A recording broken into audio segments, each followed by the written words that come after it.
አሁን ላይ አዳራሹ ደምቋል፣ ሰርጉም ተጧጡፏል። እዝራ ምንም እንኳ ሀብልን ባያፈቅራትም ለአባቱና ለመላው ቤተሰብ ሲባል አሁን ላይ ሀብልን ሳይፈልግ አግብቷታል።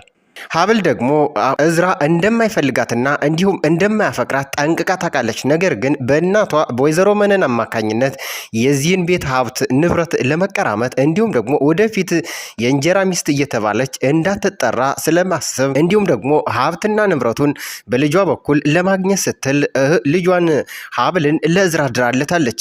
ታዲያ አሁን ላይ ሰርጉ ተደግሶ ቤተሰብ በደስታና በፌሽታ እየጨፈረ እየተዝናና ባለበት እዝራና ሀብል አሁን ላይ ብር አምባራውን ለመስጠት ወደ መኝታ ክፍል ይገባሉ።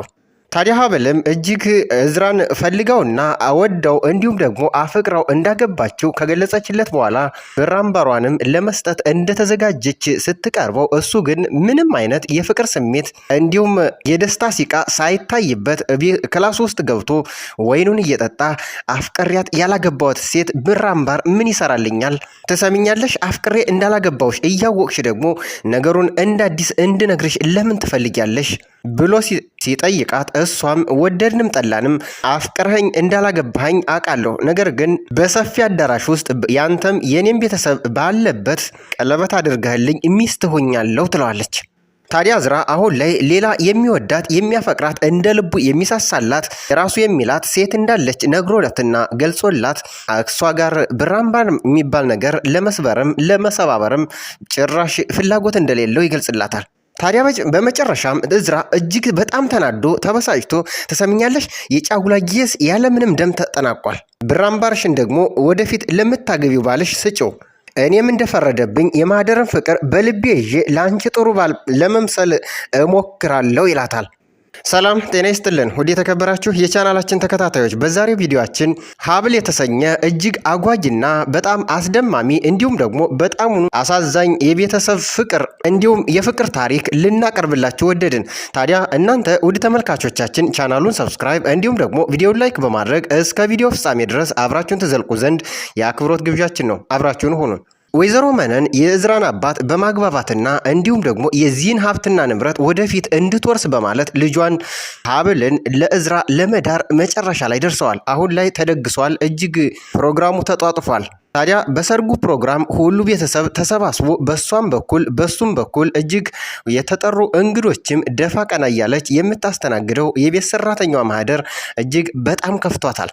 ምክንያቱም ከዚህ በፊት አባቱ ሳያቅ እዝራ ትልቅና እንዲሁም ደግሞ ጥልቅ የሆነ የፍቅር ግንኙነት ከቤት ሰራተኛዋ ከማህደር ጋር ጀምሯል።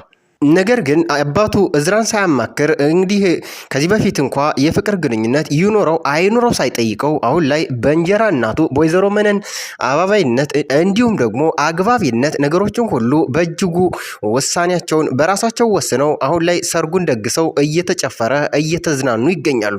ታዲያ ሙሽሪትና ሙሽራው ማለትም እዝራና ሀብል ወደ መኝታ ክፍላቸው ገብተው አሁን ላይ እሷም ብር አምባሯን ልትሰጠው የመጨረሻ ፊሽካና ደቂቃዎች እየተጠበቁ ይገኛሉ። ነገር ግን እዝራ በነገሩ ማለትም በሰርጉ እጅግ ደስተኛ ባይሆንም ነገር ግን አባቱን ላለማስከፋ ሲል ለመጨረሻዎቹ እያስመሰለና እንዲሁም ደግሞ በቃ ፈቃደኛ እንደሆነ ነገሮችን ሁሉ በዝምታና እጅግ በግርምት እያስካሄደ ይገኛል። ታዲያ አሁን ላይ እዝራ እጅግ የሚያደርገውን የሚጨብጠውን አጥቶ በጣሙን ተናዶ ወይን እየጠጣ ባለበት ሁኔታ ሀብል እንዲህ እዝራ አንተ የመጀመሪያም የመጨረሻም ነህ ብላ ስትነግረው እንዳጨርሽው በቃ አሁን ይህን ማሰቡ ላንቺም ለኔም ምንም አይጠቅመንም።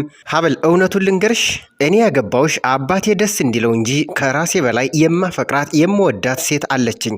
ምናልባት አንቺ ሊኖርሽ ላይኖርሽም ይችላል ይላታል። ታዲያ በማስቀጠልም እዝራ ለመሆኑ የእኛን እንግዶች የምታስተናግደው ደፋ ቀና የምትለው የቤት ሰራተኛችንን ማህደርን አይተሻታል? ልብ ብለሽስ ተመልክተሻታል? ከልቤ የመወዳት እንዳይኔ ብላን የምሳሳላት ያልኩሽ ሴት እሷ ነች ይላታል። ምነው ደነገጥሽ ማህደር ስትባል ታዲያ አሁን ላይ ቀልቡም ልቡም ያለው ማህደር ጋር ነው። አሁን ላይ ምናልባትም ተናዳ ተበሳጭታና እጅግ በጣም አዝና ተከፍታ ኩሽና ውስጥ ገብታ እያለቀሰች ይሆናል። ለማንኛውም በደንብ ስሚኝ እነግርሻለሁ። ነገሮች ሁሉ እንደነገርኩሽ ነው። ለአባዬ ስል ቢበዛ ለ1 ዓመት ባልና ሚስት መስለን እንኖራለን። ከዛ በኋላ ግን አንቺም እኔም ላንመለስ ይህንን ምዕራፍ እንዘጋዋለን ይላታል። የኔና የማህደርን ድብቅ የፍቅር ግንኙነት የምታውቀው አክስቴ አጸደ ብቻ ናት። የእንጀራ እናቴ አባቴም እህቴም ስለዚህ ጉዳይ በጭራሽ የሚያውቁት ጉዳይ የለም። ስለዚህ ይህንን ሚስጥር የምታውቂው ሁለተኛዋ ሴት አንቺ ትሆኛለሽ ማለት ነው። የእንጀራ እናቴ ለምን ሚስት አድርጋ ወደዚህ እንዳመጣሽሽ በደንብ ጠንቅቄ ያውቃለሁ። እኔም አላውቀው ግራ የገባኝ ነገር ቢኖር ግን አባቴ እንዴት እንዳሳመነችው ብቻ ነው። ትሰሚኛለሽ? የጫጉላ ጊዜሽን ያለምንም ደም ተጠናቋል። ብራም ባርሽ ደግሞ ወደፊት ለምታገቢው ወንድ መስጠት ትችያለሽ። እኔም እንደፈረደብኝ የማህደርን ፍቅር ይዤ ለአንቺ ጥሩ ባል መስዬ ለመታየት ሞክራለሁ። አሁን ላይ ቤቱ እጅግ ተናውጧል። ሁሉም ቤተሰብ እጅግ በየራሱ መንገድ እየተጓዘ በጣሙን ተጨንቀዋል። በተለይ ደግሞ አክስቱ፣ እህቱ እንዲሁም አባቱ ከዛም ሲቀጥል ደግሞ የእንጀራ እናቱ ነገሮች ሁሉ አላምራቸው ስላለ እጅግ መጨቃጨቅም ጀምረዋል። በተለይ እህቱና አክስቱ ደግሞ አባቱ ላይ እየፈረዱ ምናልባትም እዝራ እንዴት ይወዳት አይወዳት ሳታረጋግጥ እንዴት ታገባታለ ትድረዋለ ይሉታል። ታዲያ ሀብል አሁን በነገሮች ሁሉ እጅግ ተናዳ በጣም ተፈሳጭታ ልቧም ተሰብሮ ከምኝታዋ ክፍል እንኳ ለመውጣት አልቻለችም ነበር። ታዲያ ይህንን የተመለከተችው የእንጀራ እናት ማለትም እናቷ ወይዘሮ መነን በቀጥታ ወደ መኝታ ክፍሏ ትሄድና ምን ተፈጥሮ ነው ምን ሆነች ነው ስትልም ትጠይቃታለች። ታዲያ ወይዘሪት ሀብል ለእናቷ ለወይዘሮ መነን በጭራሽ እዝራ እኔን ሊያፈቅረኝ ማለትም የግሉ ማለትም የትዳር አጋሩ ሊያደርገኝ አይፈልግም ትላታለች። እውነታው ይሄ ነው፣ አምነን መቀበል ይገባናል ትላታለች። ታዲያ በነገሩ ግራ የተጋባችው ወይዘሮ መነን ቆይ ግራ የገባኝ ነገር እዝራ በሕይወት ውስጥ ሌላ ሴት አለች? ታዲያ እጅግ ግራ ተጋብታ አይ እኔ እስከማውቀው ድረስ ምንም በሕይወት ውስጥ ሴት የለችም። ታዲያ ሀብልም መለስ አለችና እንግዲያውስ የእንጀራ ልጅሽን በደንብ አታውቂውም ማለት ነው። ከዚህ በላይ ከተናገሩ ሁሉም ነገር ይበላሻል። ታዲያ ወይዘሮ መነን እጅግ በጣም ተናዳ ምንም የሚበላሽ ነገር የለም፣ አንቺ የማትረቢ እድሜ ልክሽን ስታኪ እንዳትኖሪ ብዬ ነው ገባሽ? እኔም ነገ እስክንድር ሲሞት የእንጀራ እናት ተብዬ ባዶ እጅን አጣጥፌ እንዳልቀመጥ ብዬ ነው። ታዲያ ሀብልም እጅግ በጣም በተሰበረ አንደበት ቆይ ለምንድን ነው እንደዚህ ለገንዘብ ብለሽ የምታሰቃይኝ? ባትወልጅኝም እኮ እንደ ልጅሽ አቅፈሽ አሳድገሽኛል። ቢገባሽ ያንቺ የነገ ህይወት የሰመረ እንዲሆን ነው እየለፋው ያለሁት በማለት ወይዘሮ መነን ለሀብል ትነግራታለች። ከመነንና ከሀብል ባለፈ ደግሞ አሁን ላይ የወንድ ወገን ማለትም በእዝራ ወገን አባቱ እህቱና ክስቱ እጅግ በጣሙኑ እየተጨቃጨቁ አባቱ ላይ እጅግ እየዘለፉትና እየወረዱበት ይገኛሉ። በተለይ ደግሞ የእዝራን ፍላጎት ሳታዳምጥና ሳትጠይቅ ለምንድን ነው ከየትም ያመጣት ልጅ አግባ ብለህ አሁን ላይ የምታስገድደው ይላሉ። ለልጅ ስሜትማ ብትጠነቀቅ ኖሮ ከየት እንደመጣች እንኳ ሳታጣራ ይችን ልጅ አትድርለትም ነበር ይሉታል። ታዲያ የእዝራ አባት አቶ እስክንድር እጅግ ተናዶ በጣም ተበሳጭቶ ደሙ ከፍ ብሎ ራሱን ስትወደቀ ሁለቱ ሴቶች ማለትም እህቱና ክስቱ እጅግ በጣሙኑ ተደናግጠውና ተደናብረው አባዬ እስክንድር እያሉ መሯሯጥም ጀመሩ። ታዲያ አቶ እስክንድር ከዚህ በፊት ምናልባትም የወራት ጊዜ ብቻ እንደቀረውና ህይወቱ አደጋ ላይ እንደሆነ የካንሰር ታማሚ እንደሆነ ለእዝራ ሲነግረው በእጃዙር ወይዘሮ መነን ሰምታ እንደነበር፣ ስለዚህ ይህንን ጉዳይ በጥድፊያና በችኩሊያ እንዲፈጸም ያደረገችው ሀብትና ንብረቱን በእጃዙር ለመቀራመትና ለመውረስ ስትል ነው። ይህንን ጉዳይ ደግሞ በግልጽ ለወይዘሮ ሀብል በእጅጉ ነግራታለች።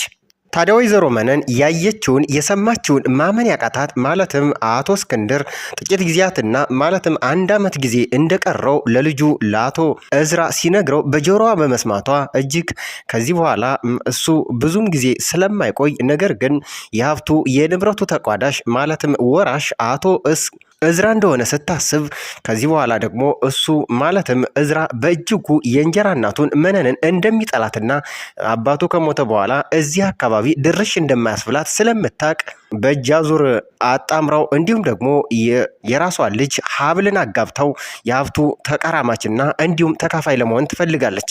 ይህንን ጉዳይ ደግሞ በዝርዝር ለሀብል ትነግራታለች። በአንድም በሌላም መንገድ እዝራ እንደሚጠላት ግን ሀብል አሁን ላይ እጅጉ ተረድታለች። ከዛም ባለፈ ወይዘሮ መነን ምን እንደሆነ ፍላጎቷ በእርግጥ አረጋግጣለች። አሁን ላይ የአቶ እስክንድርን እንግዲህ ጉዳዩን ማለትም ችግሩን ያልተረዱለት እህቱ ሜርሲና እንዲሁም ደግሞ አክስቱ መነን አክስቱ አጸደ እጅግ የሚወተውቱትና ለምን ይህንን አደረግ የሚሉት የእሱን ህመም የእሱን ችግር እየተረዱ አይመስለኝም። ታዲያ አቶ እስክንድርም አሁንስ ከህመሜ በላይ እናንተ ናችሁ ህመም እየሆናችሁብኝ ያላችሁት ይላቸዋል። አሁን አክስቱ አጸደ እጅግ እየዛተችና እየፎከረች ነው። ይችን ሙሽራ ተብዬዋን ከነሚስቱ ጨምሬ ቅራቅንቧቸውን ጠቅልለው ከዚህ ቤት እንዲወጡ ነው የማደርጋቸው። ለወንድም የልጅማ ይቺ ሴት አትገባውም እያለች እጅጉኑ ለራሷም እንዲሁም ደግሞ ለእህቱ ቃል እየገባች ነው። አሁን ላይ የቤት ሰራተኛዋ ማህደር እጅግ ልቧ ተሰብሯል። በጣም አዝኗት፣ በጣም አዝና፣ በጣም ተከፍታ ማለትም የኔ የግሌ የምትለው ሰው የልቤ የምትለው ሰው አሁን ላይ ሌላ ሴት ጋር ተሞሽሯል። ምንም እንኳ እዝራ ተስፋም ቢሰጣትም ነገር ግን ትላንትና እኮ ቀለበት አድርገ የሳምከው እጅ የሌላ ሰው እጅ ነው፣ የኔ የማህደር እጅ መሰለህ እንዴ? አሁን ላይ እሱ ሳይሆን የሚያሳስበኝ ያንተ ህይወት ሳይሆን የሚያሳስበኝ እኔ ከአንተ ውጪ እንዴት መኖር እችላለሁ የሚለው ጉዳይ ነው። አሁን ላይ እዝራ ነገሮችን ሁሉ ለማረጋጋትና ማህደርንም ወደ ቀልቧ ለመመለስ የማያደርገው ጥረት የለም። አሁን ላይ ነገሮችን ሁሉ አረጋግቶ ማለትም ለሀብልም የእዝራ ትክክለኛዋ የፍቅር ጓደኛ ማህደር እንደሆነች ነግሪያት አስረድቻታለሁ ይላታል። ወደፊትም ማግባት የምፈልገው ማህደርን ነው ብዬ አሁን ላይ ብራምባር ሰበረልዎ ቢባልም እንኳ አይደለም የሷን ብራምባር ልሰብር ይቅርና አብሬያት እንኳ አልተኛሁም እያለ ምሎ ተገዝቶ ይነግራታል። አሁን ላይ እዝራና ማህደር በፍቅር እንባ እየተራጩ እሷም እንደምትወደው እሱም ደግሞ ከህይወቱ በላይ አስበልጦ እንደሚወዳት እየተገላለጹ አሁን ላይ ፍቅራቸውን ቀጥለዋል። አሁን ላይ ነገሮች ሁሉ በጣም ውስብስብ እያሉ ሂደዋል። እዝራ ምናልባትም ማህደርን አሁን ላይ ያፍቅራት እንጂ ነገር ግን እዚህ ቤት በሰራተኝነት ያመጣቻት አክስቱ አጸደ ለራሷ ጉዳይ ብላ ነው። አሁን ላይ ሁለታቸው ተስማምተውና ተግባብተው ማለትም ማህደርና ወይዘሪት አጸደ የዚህም ቤት ሀብትና ንብረት ለመቀራመት እቅዳቸው አስበውና አሰላስለው እንደገባች እርስ በርሳቸው እየተነጋገሩ ይገኛሉ። አሁን ላይ አጸደም ቢሆን ይችንን ማህደርን በሰራተኝነት ያመጣችው እዝራ እንድታገባው ሳይሆን እዝራን በማፍቀር ምክንያት ሀብትና ንብረቱን በእጅ አዙር እነሱ ለመቀራመት ያክል ነው። አሁን ላይ የዚህ ቤት ሀብት ተቀራማቾች አጸደ፣ ወይዘሮ መነን እንዲሁም ደግሞ ማህደር እጅግ በእጅጉ ይፋለማሉ ማለት ነው። አሁን ላይ ስጋታቸው